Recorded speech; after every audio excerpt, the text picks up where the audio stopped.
Just এমনি একটা post করেছিল, অত বোঝেনি।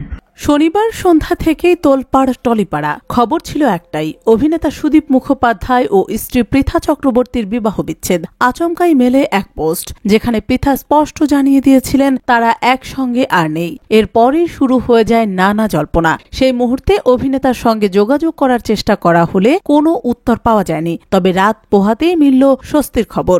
রবিবার সকালে রিহার্সাল থেকে একটি ভিডিও পোস্ট করেন সুদীপ, আর সেখানেই স্পষ্ট করে দিলেন সবটাই ছিল কেবল একটা মজা। তিনি বললেন, কাল শুটিং এর মধ্যে ছিলাম, এরই মধ্যে আমার স্ত্রীর পৃথা একটি প্র্যাঙ্ক পোস্ট করেন, আমি সেটা জানতাম না। সেই পোস্টটায় ও লেখে যে আমি আর পৃথার বিবাহ বিচ্ছেদ হয়ে গিয়েছে। আমি এই বিষয়ে কিছুই জানতাম না। আসলে ওর হঠাৎ মনে হয়েছে যে চারদিকে এক বিবাহ বিচ্ছেদ হচ্ছে, যদি এমন খবর আমাদের নিয়ে হয় তাহলে কি হতে পারে। ও বিষয়টা ভেবে দেখেনি যে এটা নিয়ে সোশ্যাল মিডিয়ায় একটা বিশাল রটনা তৈরি হবে, মিডিয়া ঝাঁপিয়ে পড়বে। আমি হঠাৎ করেই দেখলাম যে আমার কাছে প্রচুর মিডিয়ার বন্ধুদের ফোন আসতে শুরু করে। কাজের মধ্যে আমি ফোন বন্ধ করে রেখে দিয়েছিলাম, আমি বুঝতে পারিনি। তারপর আমি রাতে গিয়ে বিষয়টা জানতে পারি। ও বিশেষ বুঝে এটা করেনি, আমরা একসঙ্গেই রয়েছি। এটা শুধুই মজা ছিল, সুতরাং এটা নিয়ে খুব একটা চিন্তার কিছু নেই। এর চেয়ে ভালো হয় আমি কিছু সাক্ষাৎকার শেয়ার করেছি, সকলে যদি সেগুলো নিয়ে কথা বলেন ভালো হয়।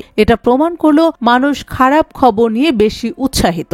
একটু পজিটিভ বিষয়ে আলোচনা হোক, কারণ আমরা অনেক পজিটিভ কাজও করছি। আমার ছেলেরা বড় হচ্ছে, খারাপ খবরে থাকবেন না। যেটা হয়েছে সেটা শুধুই একটা মজা ছিল, আমরা একসঙ্গেই রয়েছি।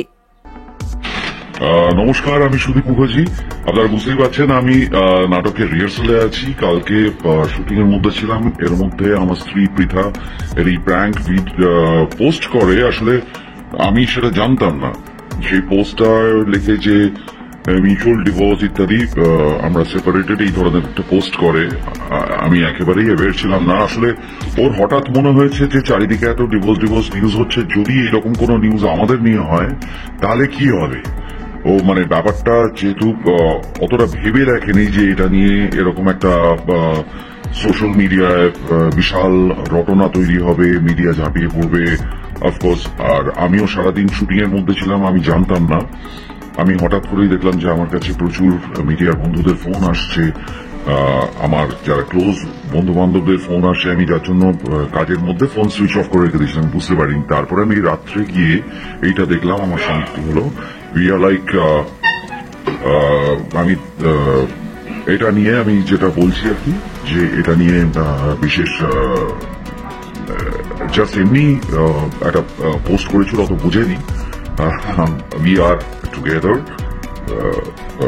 Absolutely, it's a prank.